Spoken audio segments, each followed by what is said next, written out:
beaucoup de gens appellent vers le faux.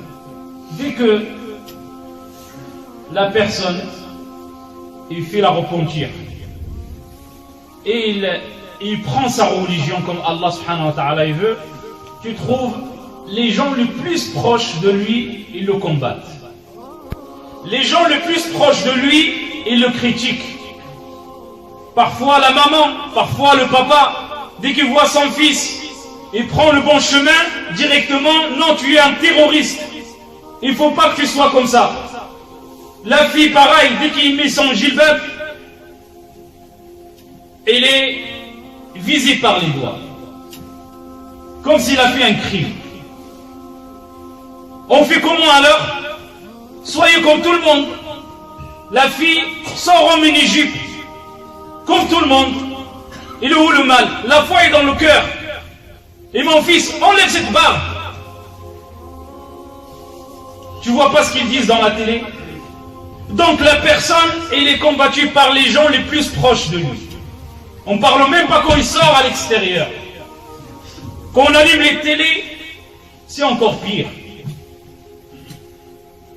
Même dans les mosquées, même dans les mosquées, il y a des gens qui combattent cette religion. Et comme j'ai dit, on le voit dans les télés. Et d'ailleurs, ce sont les seules personnes qui ont accès à la télé. Et vous connaissez les noms, les pseudos et tout ça. En revanche, ceux qui appellent vers le bien, ils sont toujours critiqués. Ils sont toujours méprisés. Ils sont toujours... On demande aux gens de faire attention à ces gens. Pourquoi? Parce qu'ils appellent vers la religion. Parce qu'ils sont extrémistes. Parce qu'ils sont salafistes. Parce qu'ils sont... Des pseudos, on l'entend tous les jours. Mais personne ne connaît qu'est-ce que ça veut dire ces pseudos-là. Salafiste, ça veut dire quoi? Maintenant, le musulman, tu lui dis que tu es un salafiste, tu lui dis non. A'ouzou billah. Non, non, non. Yahri. Salafiste, ça veut dire quoi? Qu'est-ce que ça veut dire en français? Les prédécesseurs. Les gens qui sont les compagnons du prophète sallallahu alayhi wa sallam, qui sont les meilleurs gens. En faisant ta prière, tu le fais selon qui? Selon eux. Quand tu fais l'appel à la prière, quand on se dirige vers la prière, tu fais selon qui? Selon les salafistes ou selon qui? À chaque fois dans notre religion, on est demandé, même on n'a même pas besoin d'être demandé, c'est logique de suivre des traces dans le bien. Il n'y a aucun mal, alhamdulillah.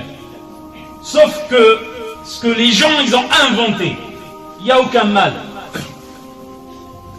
Des gens qui mettent la barbe en suivant des joueurs.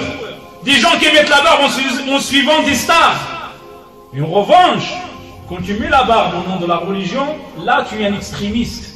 Là tu es un salafiste. Là tu es un terroriste. Là tu es tout ce que les pseudos que vous connaissez. Et les gens, avec leur ignorance, ils ouvrent leurs oreilles. Ils donnent leur cœur. Ils acceptent ces critiques. Au lieu de défendre leur religion, ils acceptent cette critique. Ces critiques. Jusqu'à que nous maintenant, comme قال الله تعالى مذبذبين بين ذلك لا إلى هؤلاء ولا إلى هؤلاء. Ils sont ni musulmans ni non musulmans. Et là, on est dans la fin du temps, où il y a beaucoup des épreuves. Certes, les Sahaba radiallahu anhum, dès qu'ils ont pris cette religion, ils étaient méprisés. Et ils étaient critiqués. Le prophète sallallahu alayhi wa sallam, le meilleur des gens, on l'appelait comment? Il était le véridique. Le véridique avant l'islam. Dès qu'il est devenu envoyé d'Allah subhanahu wa ta'ala, il a appelé son peuple, on ne l'a pas appelé le véridique. On l'a appelé le magicien, le sorcier, le menteur. Tout ce qu'on entend aujourd'hui, qu'on entend sur les bons musulmans. Le musulman, il est fort. Tu es un musulman. Tu peux pas dire je suis pas un musulman. Soit tu l'es, soit tu l'es pas. Et l'islam, ce n'est pas un centre commercial. Désolé, je parle dans notre langage. Ce n'est pas un centre commercial que tu rentres, j'ai besoin de l'huile, je le prends. J'ai pas besoin de chocolat, je la prends pas. L'islam, c'est tout. Dans ta vie, alhamdulillah, la yukallifu Allahu nafsan illa wus'aha. Allah subhanahu wa ta'ala ne te demande pas des choses hors ta possibilité. Allah ne demande que notre possibilité. Mais nous, on est faible de foi. Notre foi, elle est faible. Et donc, nous sommes ignorants. La personne, il entend les insultes ou il entend les critiques, il ne sait pas comment défendre son islam. Donc il reste handicapé. Lui, plus lui, plus lui, plus lui, plus lui, c'est toute une communauté qui est devenue handicapée. Il n'y a personne qui se lève. Le seul qui va se lever,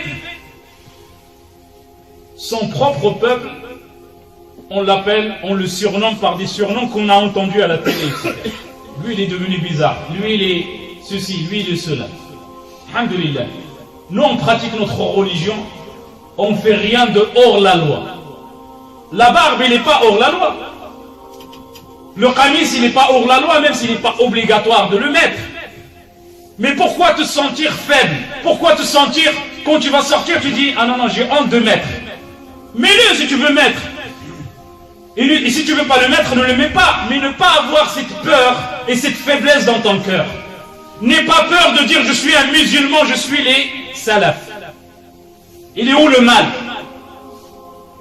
On travaille, on a une famille, et on cotise, et on adore notre Seigneur.